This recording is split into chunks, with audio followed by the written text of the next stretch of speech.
Hello, everyone. Thanks for joining today's media briefing with Tony Khan. Just a few quick items before we get started. Please make sure your phone is unmuted.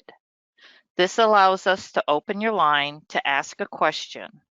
So if you'd like to ask a question, please unmute your microphones now.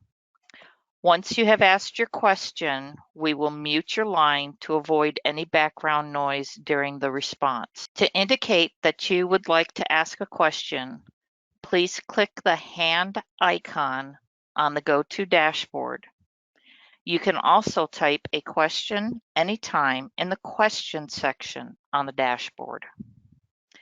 Today's session will last approximately 55 minutes, and we will make every attempt to include your question, time permitting. As always, please note that no live streaming or broadcasting of this call is permitted. We will be sharing an audio recording of the session afterwards. I will now turn the call over to our moderator, Jim. Thank you very much. Hello, everyone. Thanks again for joining us today for this special call with Tony Khan to discuss the upcoming All Out pay-per-view event this Sunday night. So before we get going, just a few quick housekeeping items in the interest of time, and we want to give as many people the opportunity to be involved here. So we checked in with Tony earlier today. He's doing very well, so there's no need for everyone to ask. We appreciate that. We also have kindly refrained that you refrain from asking two-part questions. And please, if we can, keep your questions focused on the upcoming All Out show. So kind of, because that's what's ahead here for all. And finally, as just mentioned, please make sure your phone is unmuted. We have a huge number of reporters on this particular call. So the tighter we can make it, the more people we can get involved, and I think that's what we all like. So with that, I'm going to turn it over to Tony Khan for a couple opening thoughts. And then we're going to open the lines after that for questions from you for the next 55 minutes or so. Tony, you there? Yeah, Jim, I am. Well, thanks for the great introduction. Hello, everybody, and really excited to catch up with everybody ahead of All Out. Thanks for coming to this, and we could get started whenever you're ready, Jim. Okay, well, that's wonderful. So let's get going. I'm gonna call on Chris Mueller. He's gonna kick us off here from Bleacher Report. So Chris, be ready here. And after Chris, I'm gonna go to Brandon Thurston from WrestleNomics. So Chris, you're leading us off. Hey, Doc. All right, thanks. Hey, Tony, thanks for taking the time. So we just saw quite a bit get added to the card here over the last week or two. And I was just kind of wondering if you could expand on why you maybe waited as long as you did to make some of those announcements so close to the event. Sure. A lot of it was due to people coming back from injury and not being able to control that. So CM Punk, we didn't feel good about CM Punk coming out and doing anything physical till he and his doctors were ready for that. And August 10th, Quake by the Lake, he came back like a bat out of hell. And now there's questions going into Punk Mox 2. Did CM Punk come back too soon? But he definitely came back and got in the ring as quickly as he physically possibly could have. And it has put us in a really interesting situation leading into the pay-per-view and given us a lot to talk about going into this match. So I think that's a very exciting situation. I was really excited about the Bryan Danielson, American Dragon versus Lionheart Chris Jericho match. It was not really possible to get it going the way I wanted to until around July 27th. I think it was the July 27th was the Wednesday, I believe, and we were in Massachusetts for the Ring of Honor pay-per-view.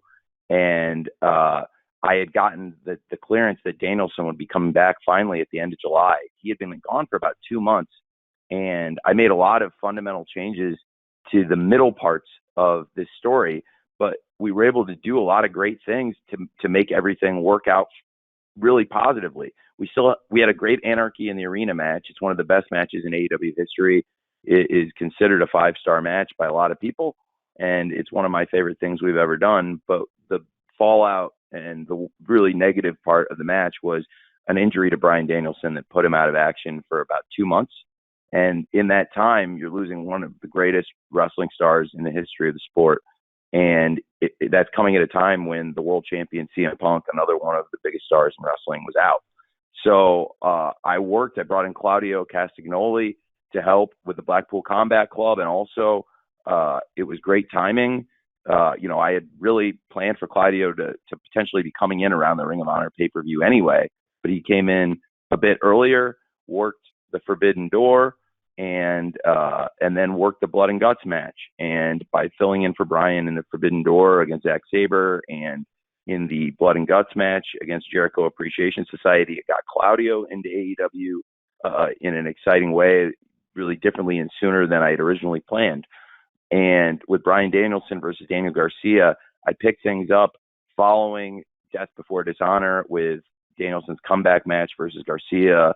And of course, Garcia getting a shocking upset win that led to a rematch with Garcia, which was something I built up for the promotion of the HBO House of the Dragon event.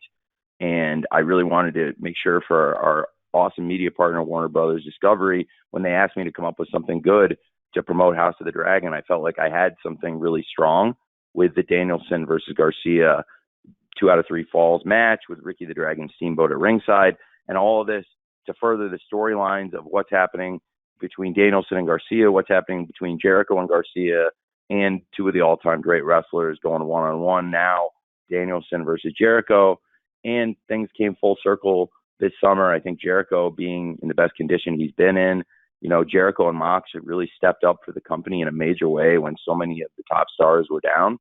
And it was very fitting that they had that world title match. Again, a lot of people thought that was a 5-star match, and it's another one of my favorite TV matches. And Moxley versus Jericho got us going in a big way at the Quake by the Lake. And then, of course, CM Punk came back after that. And then we saw the Lionheart. I think Chris looks as good as ever. I really do. And certainly as good as he's ever been in AEW. And he's turned back the clock in many ways. And it's amazing to see a side-by-side of Lionheart 26 years apart. Certainly would have been great to get some of these matches maybe out a little sooner, but I think we hit the beats of the stories perfectly given the availability of the biggest stars. So that's 2 of the matches on the card. And there's a domino effect with a lot of those things, a lot of reasons why things were announced when they were announced. But certainly for the trios tournament, for example, we still don't know because of the nature of the tournament. And some of that was based on the availability of the bracketing. Also, Kenny Omega was returning from injury about as quickly as he possibly could have. And I had to work around the availability of Will Ospreay.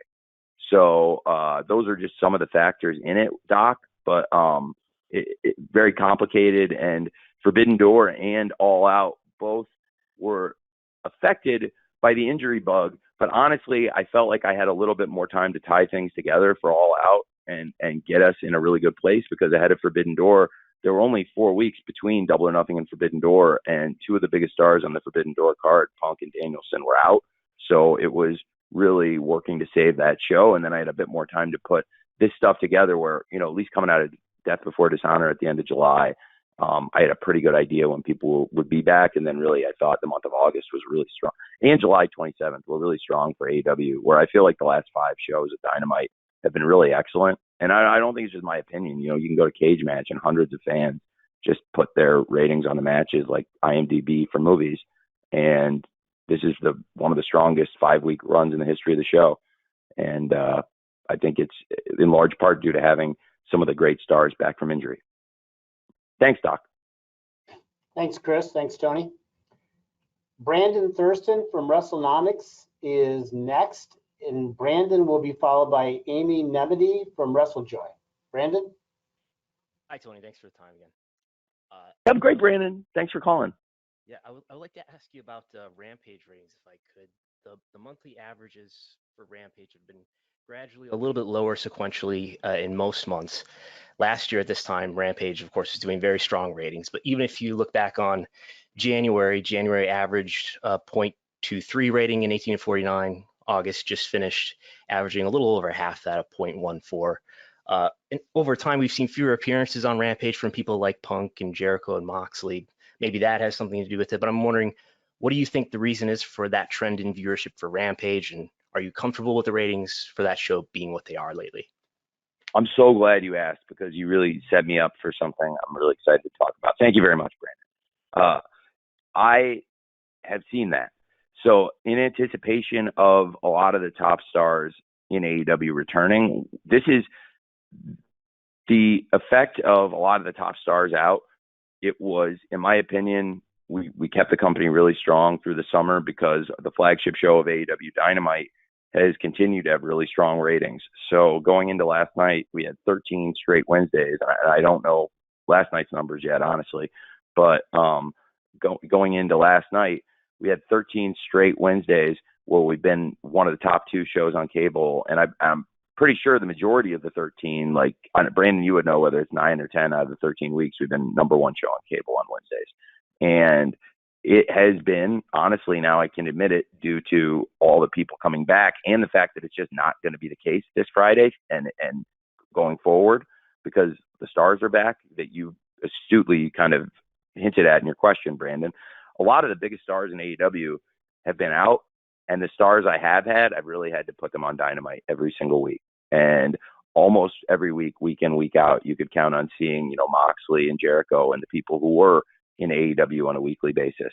Now we've had Kenny Omega, Adam Cole, and several others, in addition to CM Punk and Bryan Danielson, who I mentioned earlier, that have been out with injuries.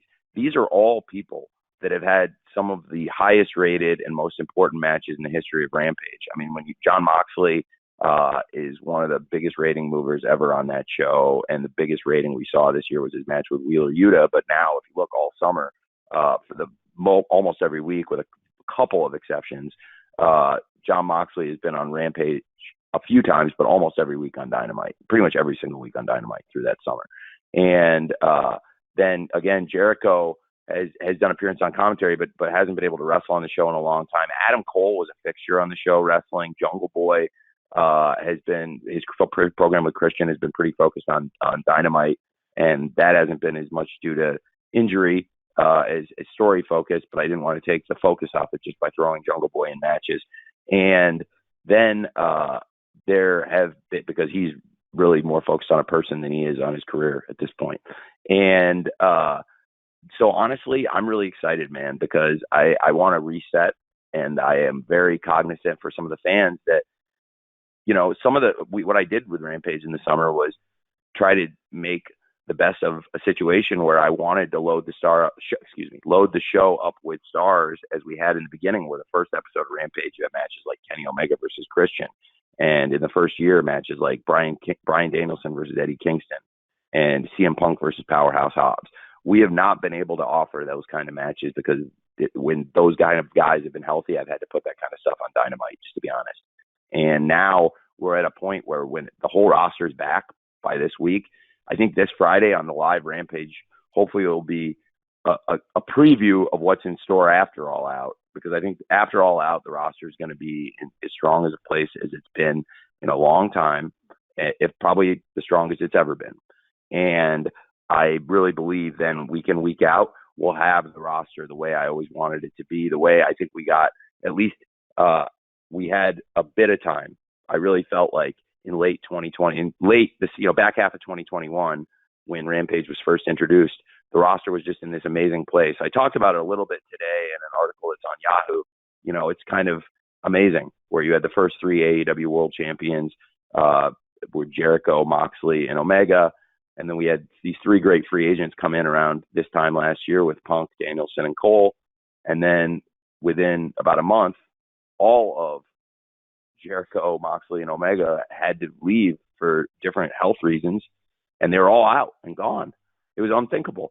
And all of a sudden, every week, I would say quietly backstage, like, oh my God, thank God I brought these 3 guys in, because if we hadn't brought in Punk, Danielson, and Cole, I mean, the 3 programs that really got us through the end of the year and carried across the TV were Punk versus MJF, Danielson versus Hangman Page, and Orange Cassidy versus Adam Cole. And variations on really week in, week out, those drew.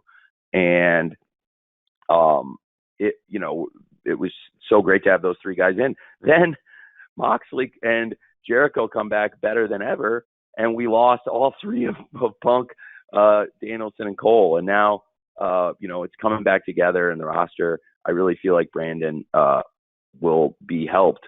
And Rampage, I just want everyone to know, now that the roster is back, I can put my full attention into this. I know I said it in April, by the way, and a lot of things happened after April with the injury bug. I made these statements in April, and I really felt like it was moving in a great direction. The highest, I believe it's the highest rated Rampage of the year, was actually right after I kind of addressed some of this stuff. We did Moxley versus Yuta. The show was on fire. And then, of course, we had these injuries to Danielson, Punk, and Cole, right as we were really getting rolling with Jericho and Moxley coming back and not missing a beat. So that is what I believe, Brandon. I think with the star power coming back, this week and in the coming weeks, you'll see a lot of stars returning to Rampage.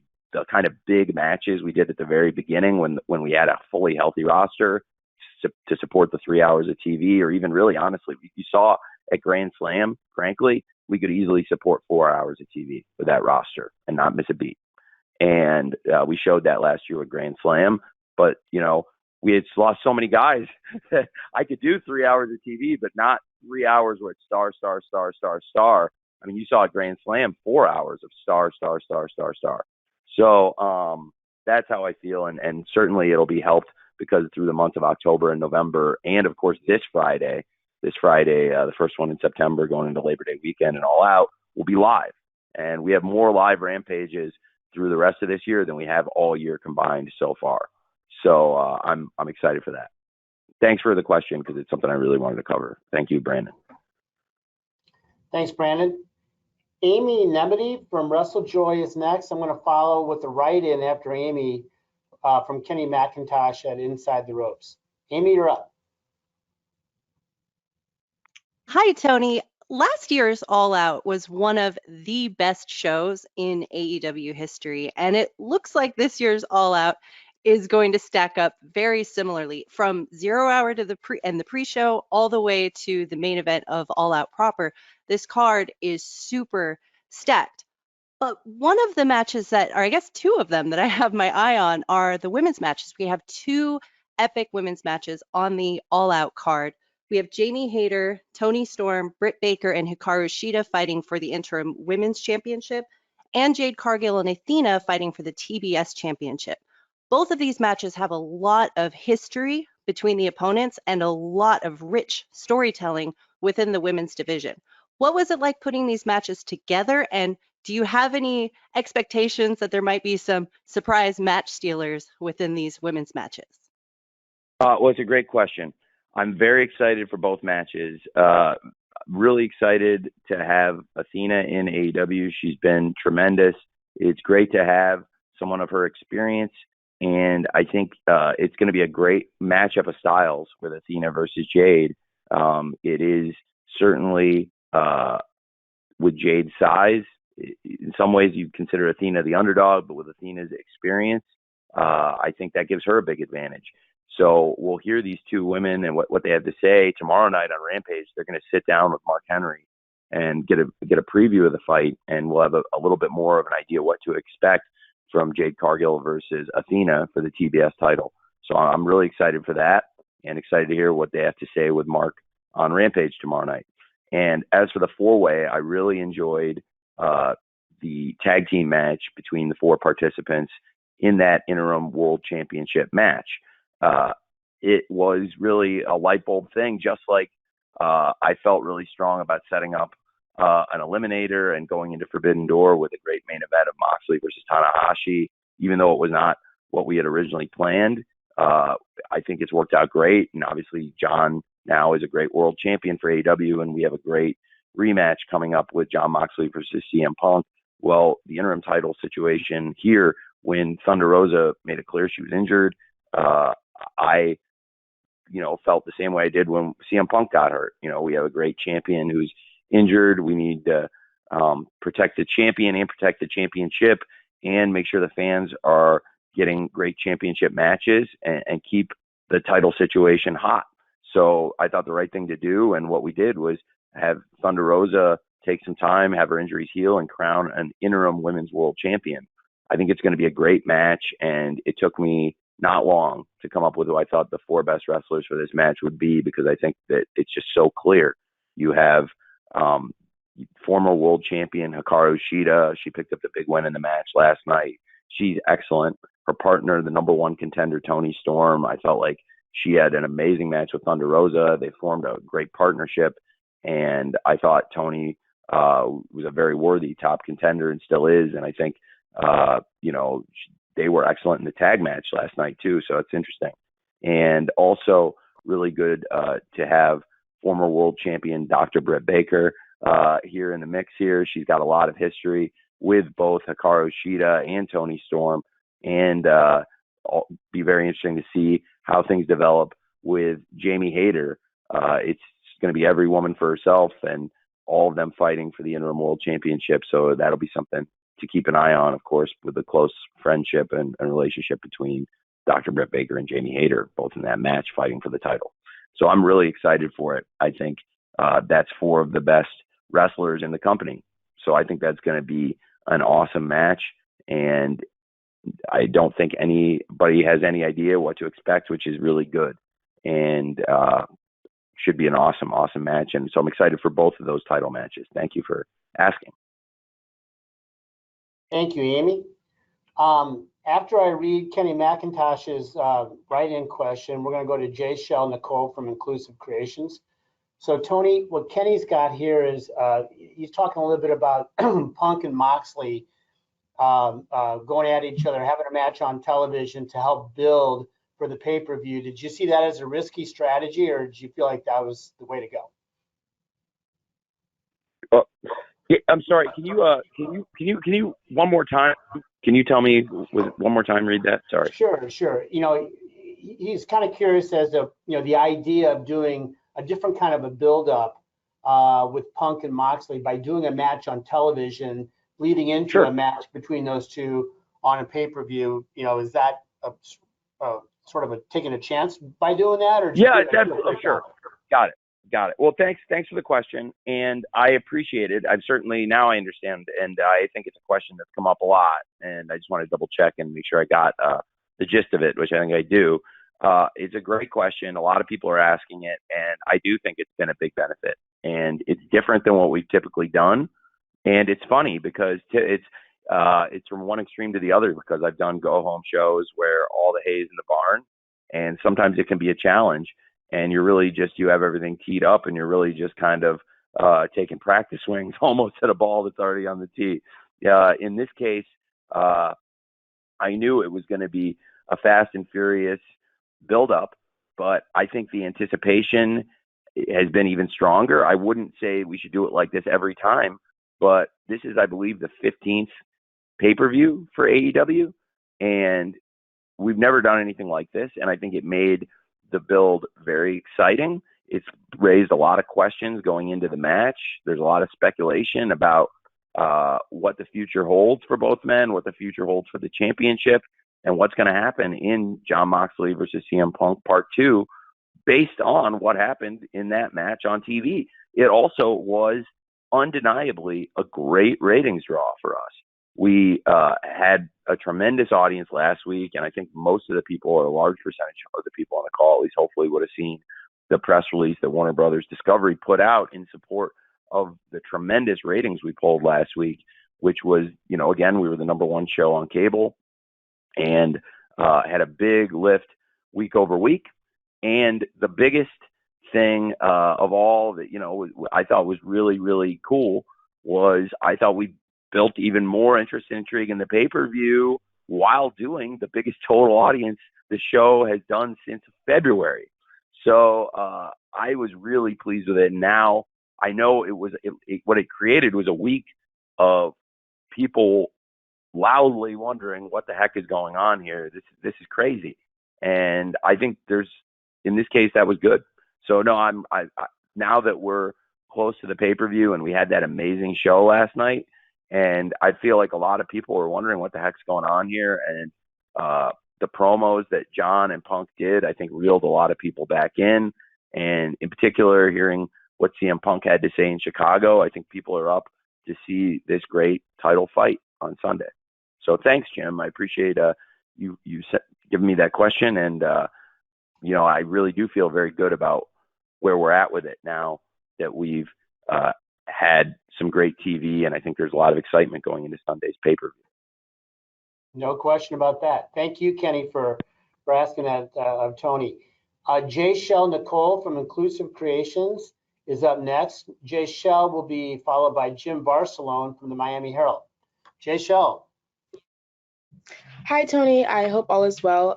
I'm so excited for this show, especially with all of the amazing representation of people of color, specifically Black people on this card. Can you speak a little bit about how intentional this was, if at all?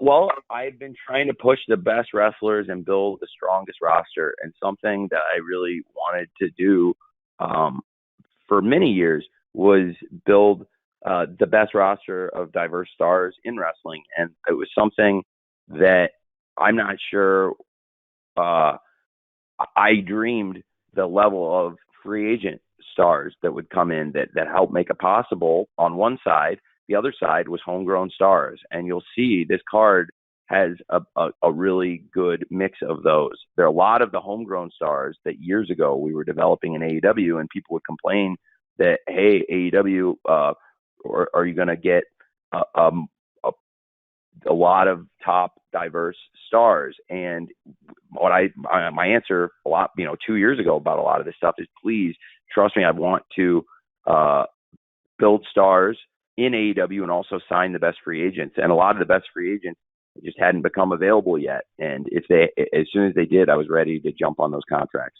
So internally, and I would have named these people, even a couple of years ago or last year for sure, that we're building up stars. We have, of course, Dante Martin wrestling in the ladder match, one of our really young wrestlers. Powerhouse Hobbs and Ricky Starks is a match that has been building really for almost 2 years.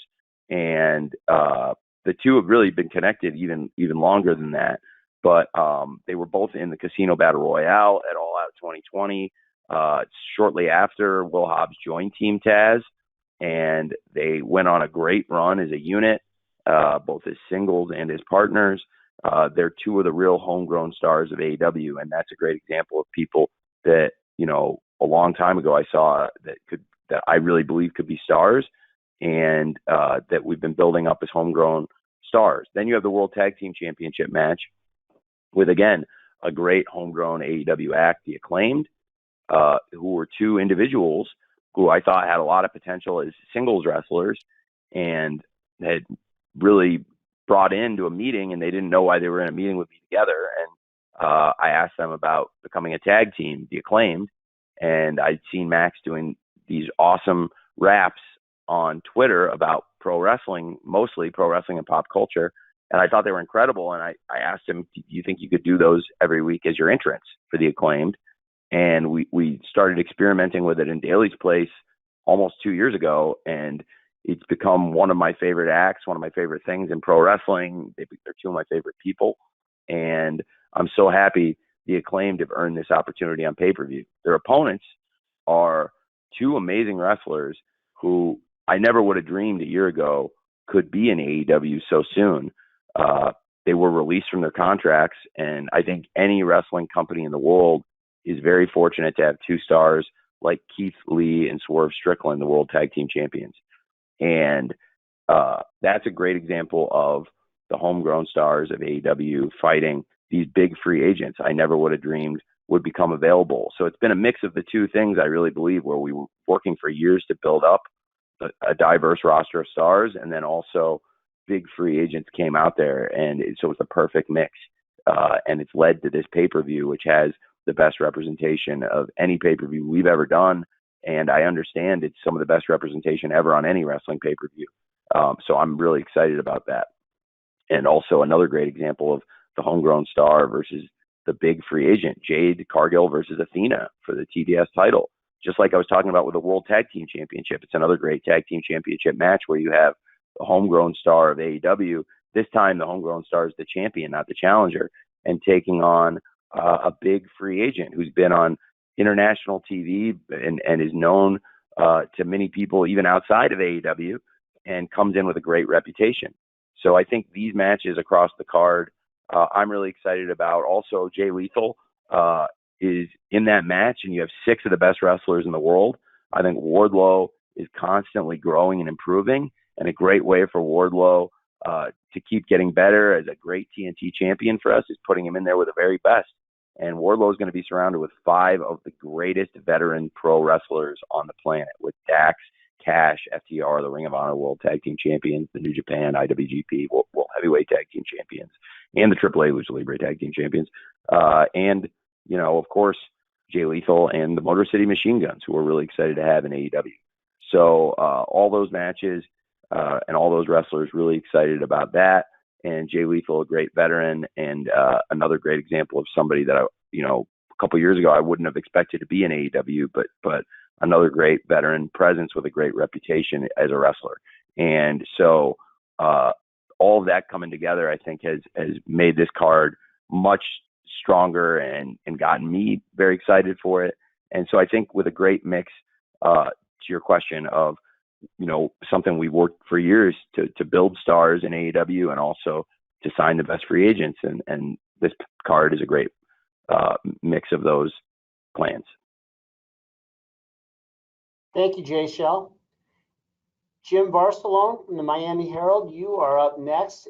Jim will be followed by Justin Schlegel from 98 Rock in Baltimore. James. Hey, thank you, Tony, Jim, and everybody. I was curious, because talking a lot about the injuries, and when you're putting now the storylines together, and maybe you have in the past, I don't know, but do you have a plan B now moving forward when you're putting these together, or no, you just go with it and then just see what happens? I think in the back of your mind, you know, similar in sports where you have roster depth, in a way, when you build that roster depth, that is your backup plan. But it's not always that simple.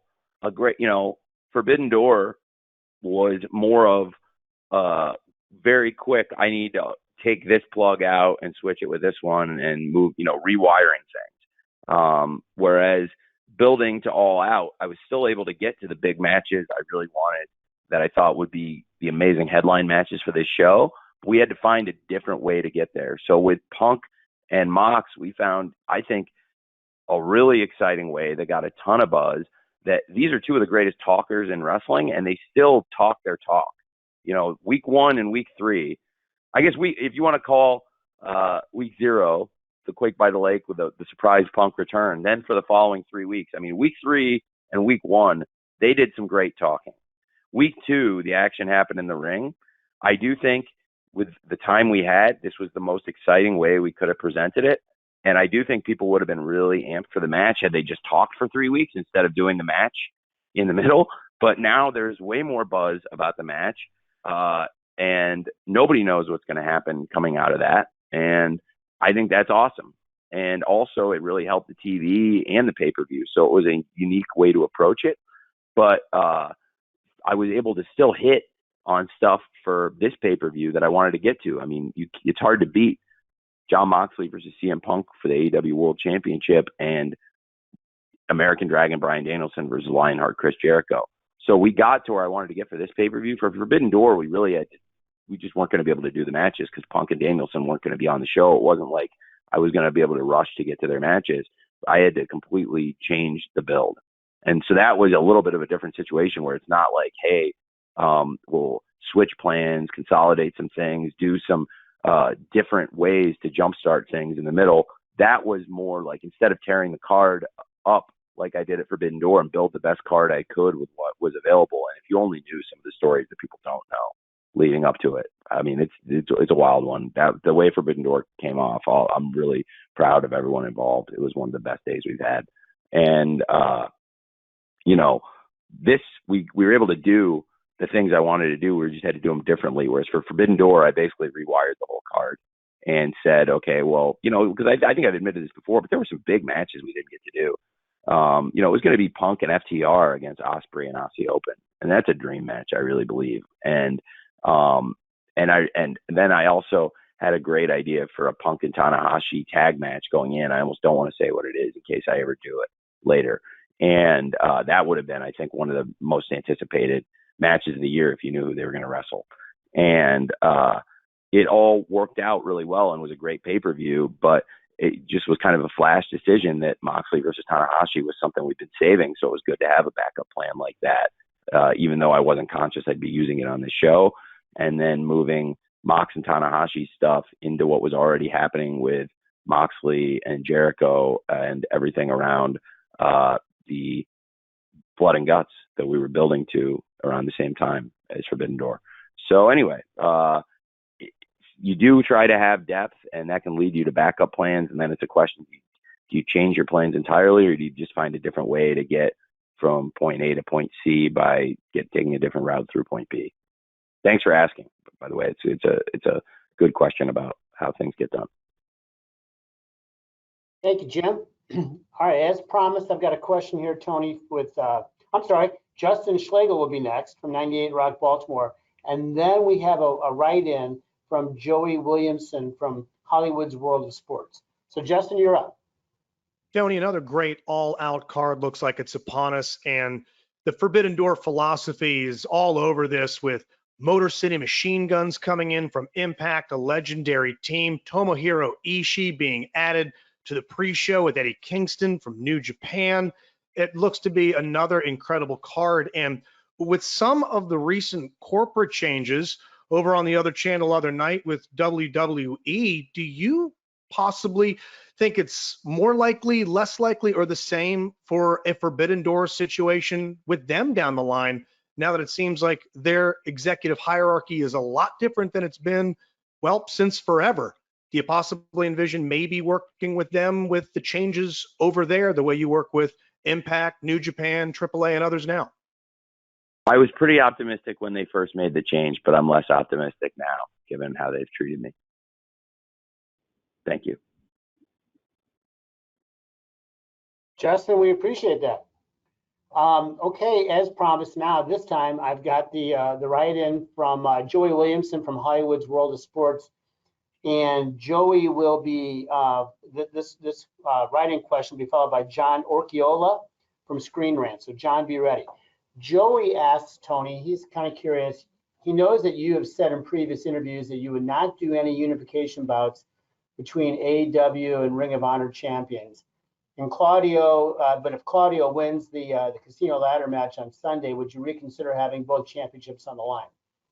Well, it's a great question. If Claudio wins, he's under no obligation to put his championship on the line. And if Yuta wins, it would not be necessarily a Pure Rules match. So in that case, I would not probably sanction a unification match unless it was under Pure Rules.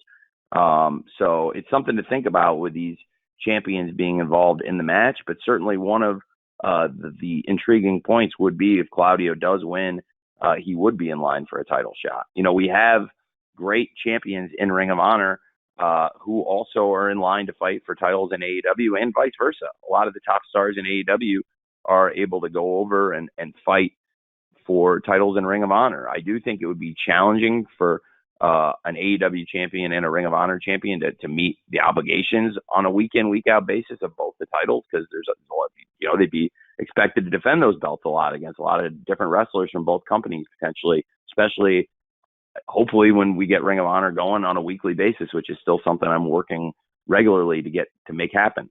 And I think it would be very interesting if Claudio does win the ladder match. Certainly the Ring of Honor World Champion would be in a great position to challenge for the AEW World Championship. Fantastic. Thank you for answering that question, Tony. So John Orchiola from Screen Rant is next. John, I hope I was pronouncing your last name appropriately. Forgive me if not. And then Samantha Shipman from Daily DDT will follow John. John, you're up.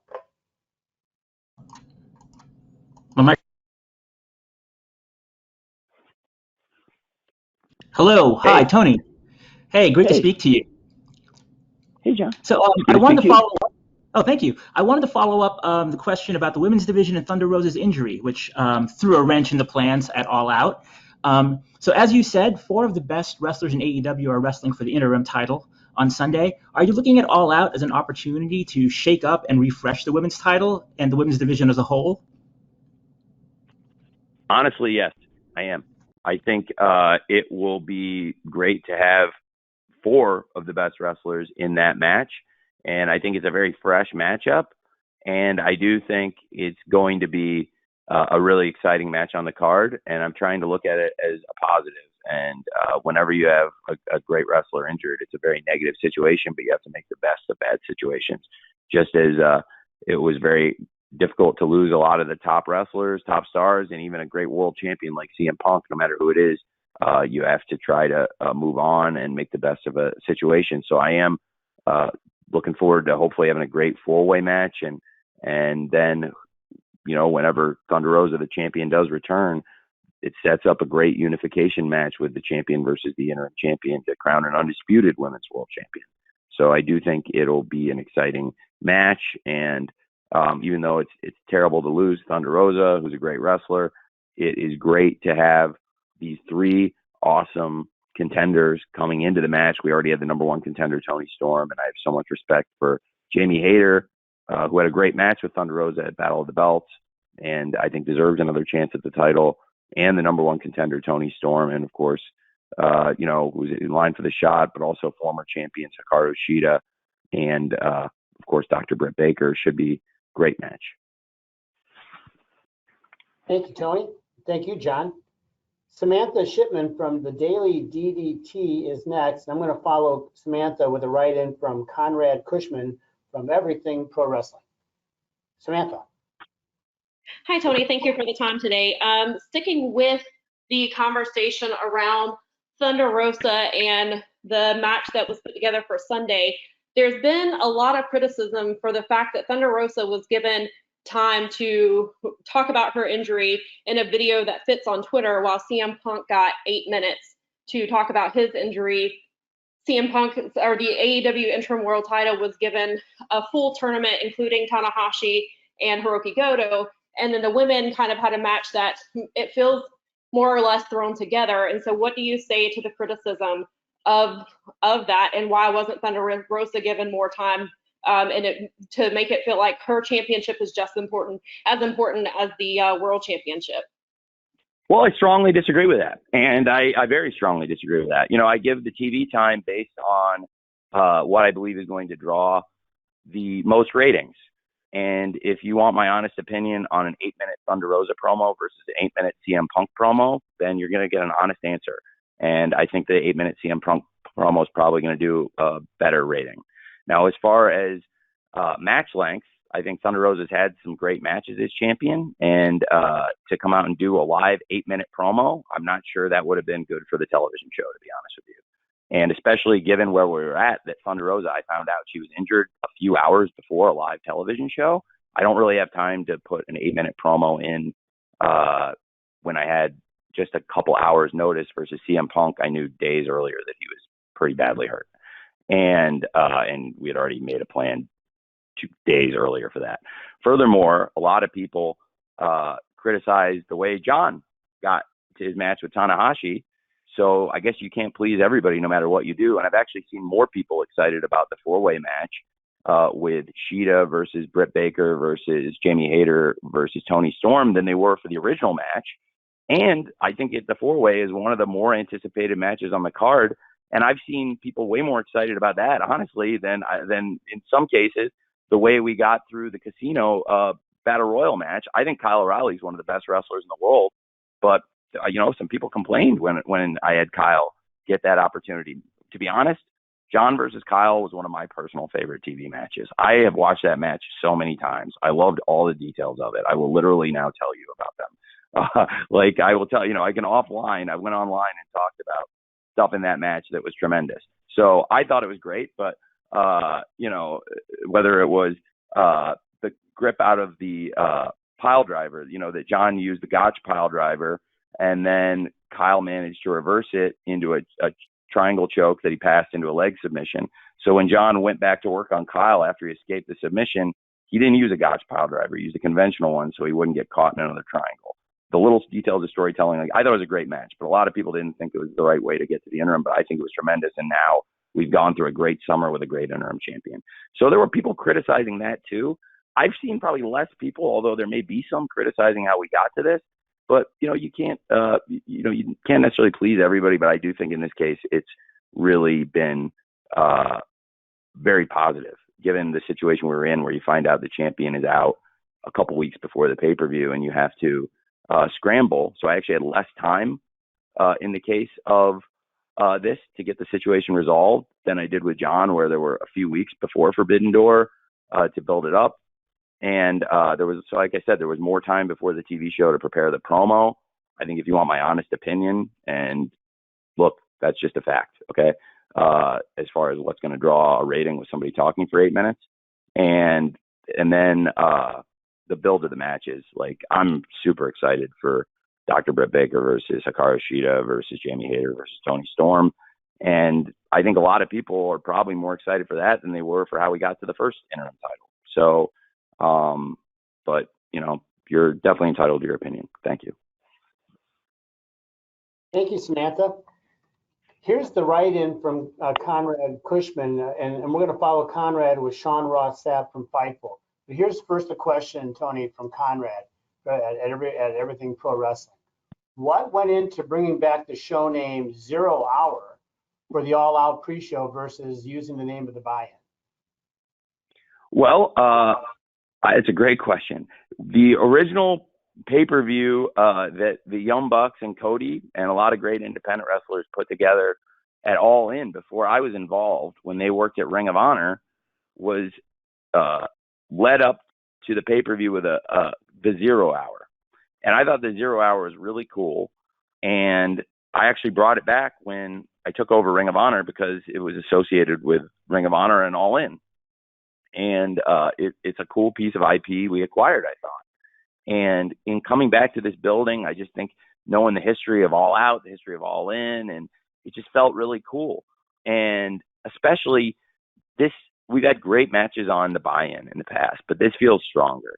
Like with where the roster's at and the kind of matches we can do in this hour, I wanted to present something new, something fresh. And being back in this building, I wanted to get the energy of the 0 Hour back. I think the buy-in is great for Double or Nothing, and I think I might keep the buy-in as the pre-show for Double or Nothing. But in this case, I don't even see 0 Hour as a pre-show. It's his own event, and it's the first AEW event ever streamed on Instagram, which I think is really cool. And as always, it's available on AEW Twitter, Facebook, and YouTube.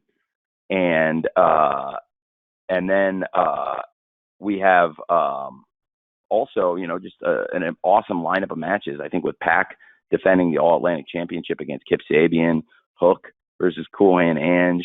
I might announce one more thing tomorrow night on Rampage, and I'm really excited about what we've announced with Eddie Kingston versus Tomohiro Ishii Part 2, which is a rematch of a great match they had in New Japan earlier this year at Capital Collision, with Ishii picking up a big win over Eddie and Eddie looking for some revenge. So I am fired up for this pay-per-view and also fired up for the 0 Hour. And I just think it's a great way to kick the show off and get people excited and hopefully give people around the world a great free wrestling show. In addition to all the paid streaming wrestling that's on this weekend, I think anybody in the world should be able, if they have an internet connection, to watch 0 Hour and get 1 hour of great free pro wrestling, even if you don't have the money to afford buying a pay-per-view. And I know there's going to be a lot of fans. I expect, 6 figures worth of homes buying this pay-per-view and, millions of dollars of pay-per-view revenue. But you want to think of every fan. And that's why I think it's really cool to be able to offer at least a great hour of standalone pro wrestling to everybody.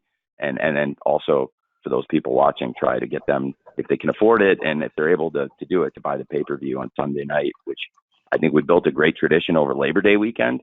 And if you think back, this is the fourth All Out, and before All Out there was All In, and it started with the 0 Hour here in Hoffman Estates in the same arena. So I just thought it was a very cool way to build up that hour of matches. Thank you, Conrad. Sean Ross Sapp from Fightful is next, and we're going to follow Sean with Nick Hausman. We have 10 minutes. Sean, you're up. Hey, Tony. It was clear that Eddie Kingston and Sammy were set for this show, and obviously some things happened, and they were both very transparent about what happened, but it seems like those issues are rectified. Do you think there's an opportunity for us to see sort of a resolution to that feud that had started a while back? I am not sure. I think it would be a great match, and at one point, the challenge was out there, but I'm not sure. It's something to see. Obviously, the two guys have not gotten along, and sometimes that lends itself very well to a pro wrestling match to see people settle their differences in the ring. I think that's what we all like to see. So I would certainly be up for it if it's something where they both wanted to sign the contract and get in the ring with each other. But it takes, in this case, 3 to tango, and I'm there, but I'm only one of the 3.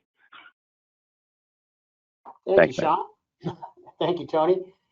Nick Hausman from Wrestling Inc. is next, and Nick will be followed by Bill Pritchard from WrestleZone. Nick? Hello, Tony. Thanks so much for taking the time today. Hey, thank you. Thank you for taking the time to talk to me. My pleasure. So my question is, there was this reported mandatory talent meeting backstage recently. I just want to know from your perspective how you thought the meeting went, and if you could give us any insight into why you held the meeting, what was trying to be accomplished with that particular meeting. It's a great question.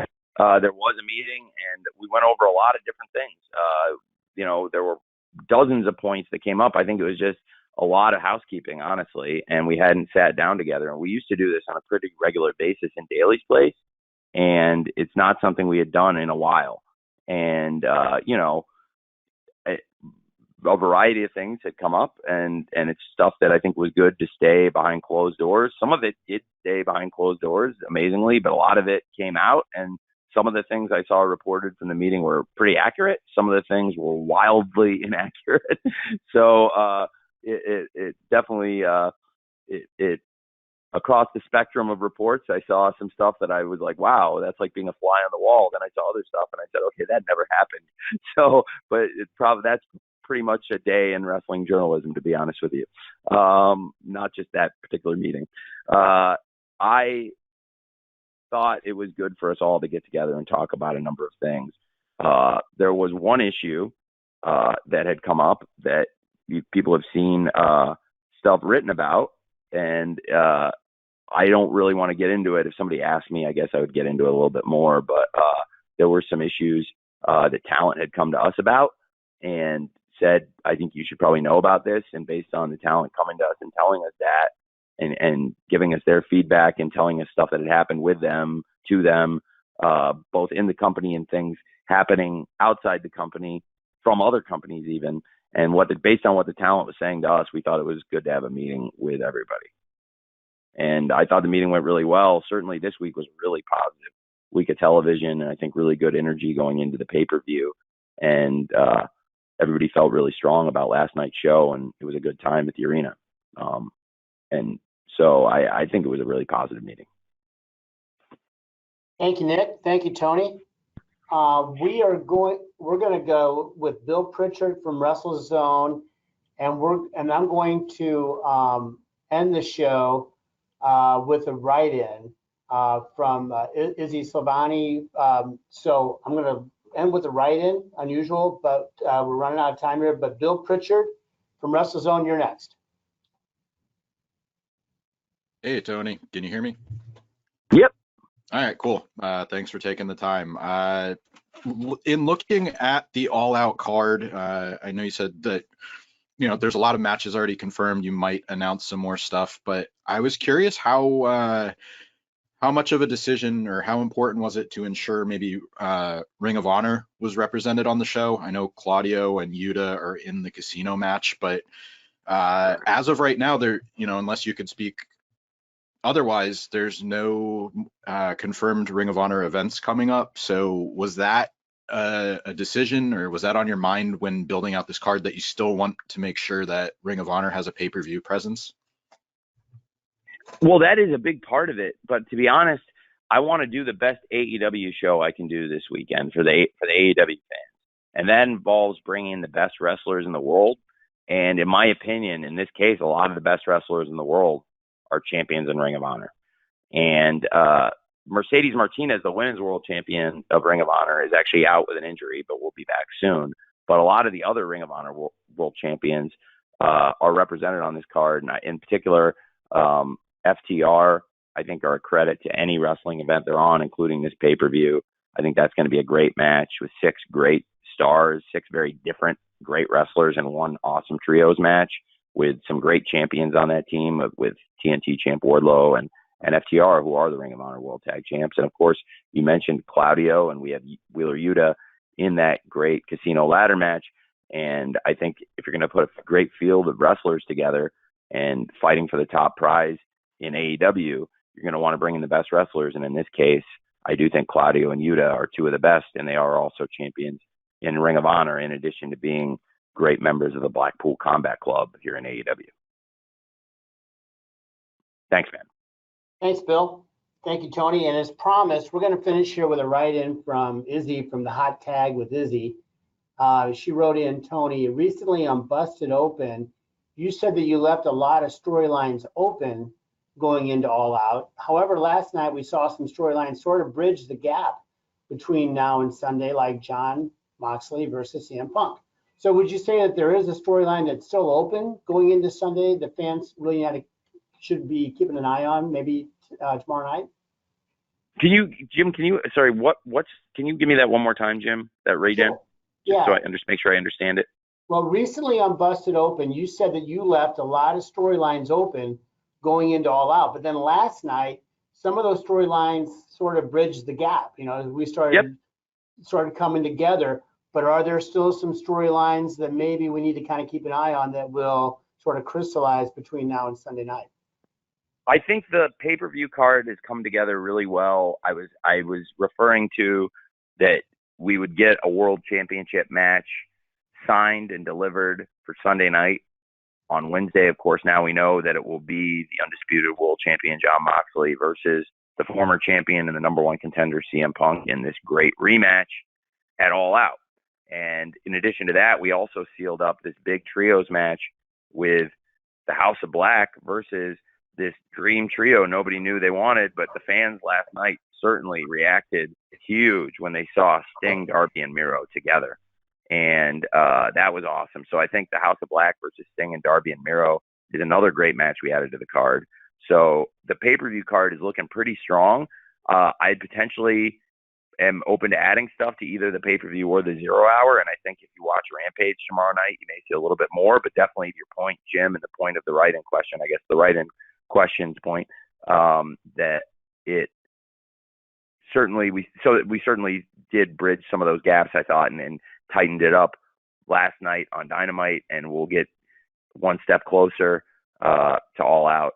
The final stop on the road to All Out is, of course, tomorrow night. We have Rampage, followed by the countdown to All Out on TNT. It's another reason to watch tomorrow night. We'll have some great wrestling on the show, including the Rampage Trios Tournament Finals.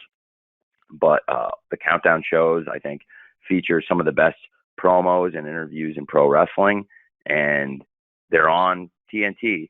And to the people who say you got to put all these promos on TV, you know, you can't just put the good promos on the internet. Like, why aren't they putting these on TV? Because you do see a lot of that. Well, the show's on TV. It's on TNT, and I would love for you to watch it, please. It's on after Rampage, and we would love your viewership and love for you to check it out. And it will be a great preview for All Out, which I expect will be a great pay-per-view. And it's a really great tradition we built over Labor Day weekend now, and it's in large part due to all of you.